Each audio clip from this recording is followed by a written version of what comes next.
Hello guys, welcome to Sunset Film Alliance. It's been a while, it really has. And today I'm filming with a Fuji, a camera I said I would never film with again. But today, this is for a different purpose. This is for the purpose of looking at film simulations that Fuji does. This is Provia. So Provia is a standard film simulation. It's meant to be a basic default one, sort of like your standard on most other cameras, though it has its own unique Fuji look. For instance, whenever I take pictures of traffic lights with this, it looks blue. Is that weird? Yes. Does it make colors look nice for most scenarios? Yes. Right now I'm also on dynamic range 400, because if I wasn't, then the image would look way more blown out in terms of highlights, though you do sacrifice shadow dynamic range when using dynamic ranges higher than 100%.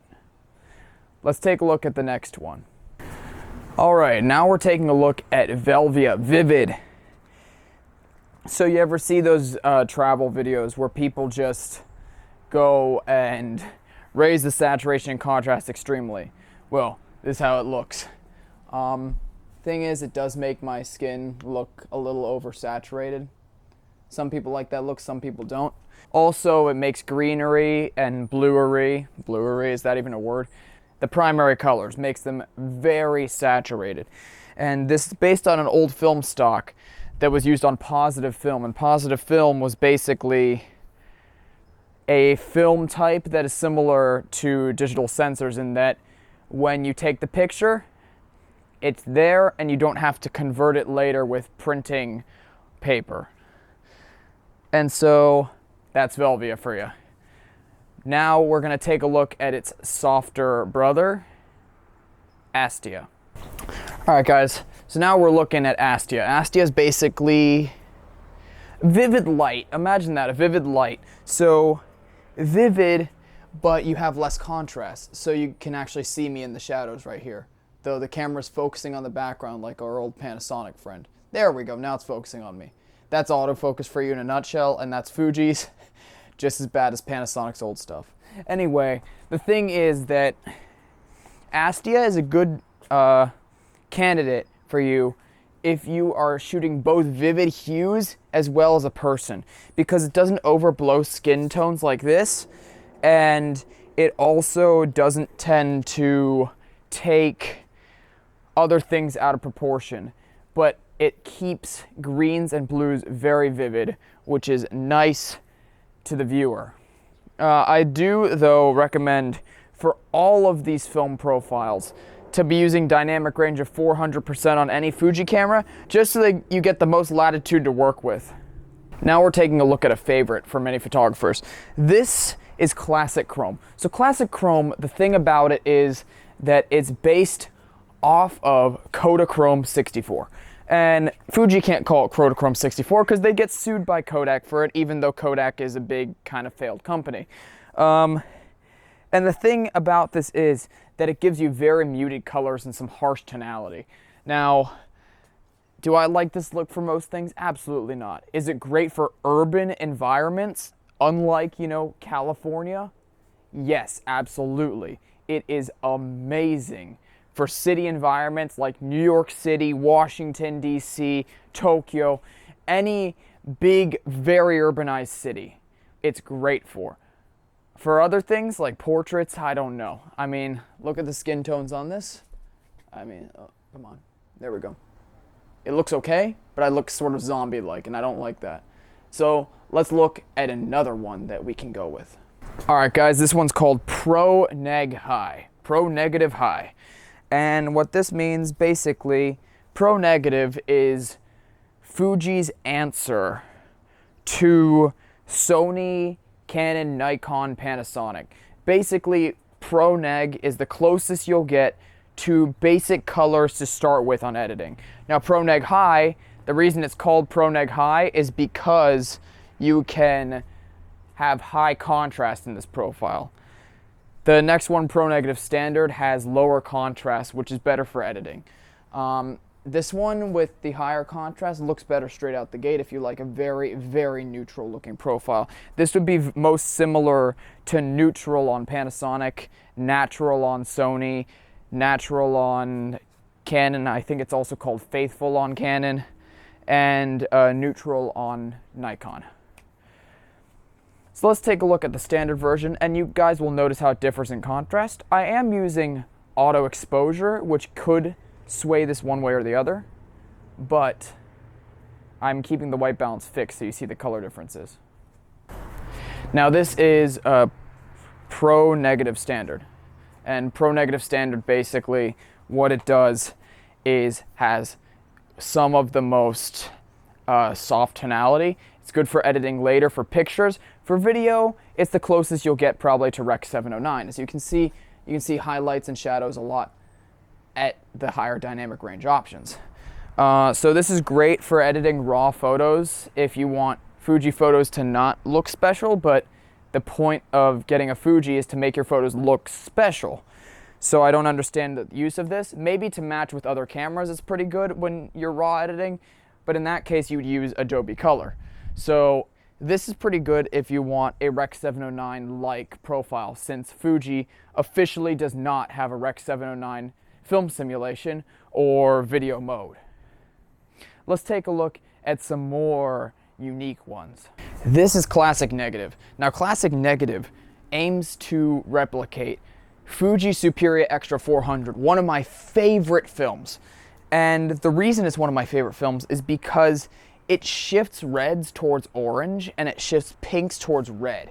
It also shifts a bunch of other colors, like the blue looks more tealish and desaturated. So this is one of the highest color shifting profiles in the entire camera. As you can see, it's a very harsh tonality. So harsh that the camera does not want to focus on my face.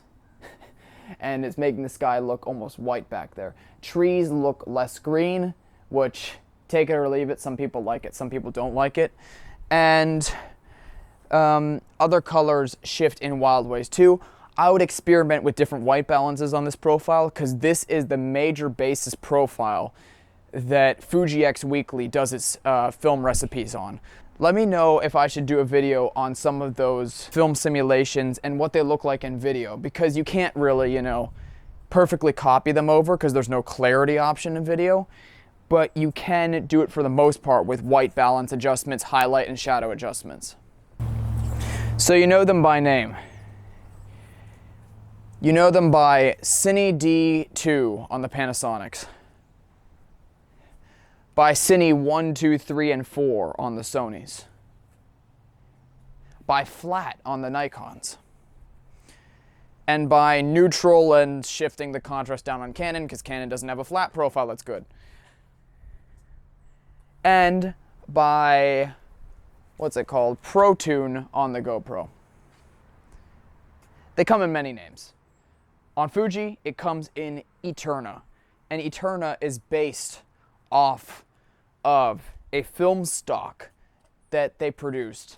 I'm not sure if they still produce it, they might. That aims to go for realistic colors in video.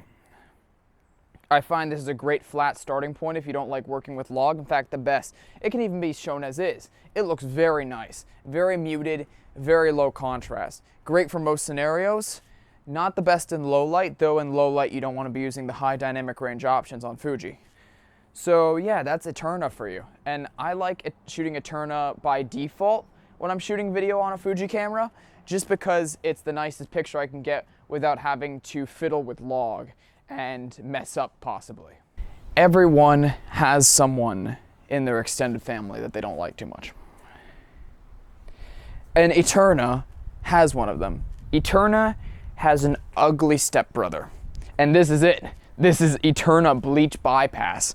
If you don't know what a bleach bypass is, it's basically where you skip in a color process the bleaching scenario where it gets rid of the silver particles in the film.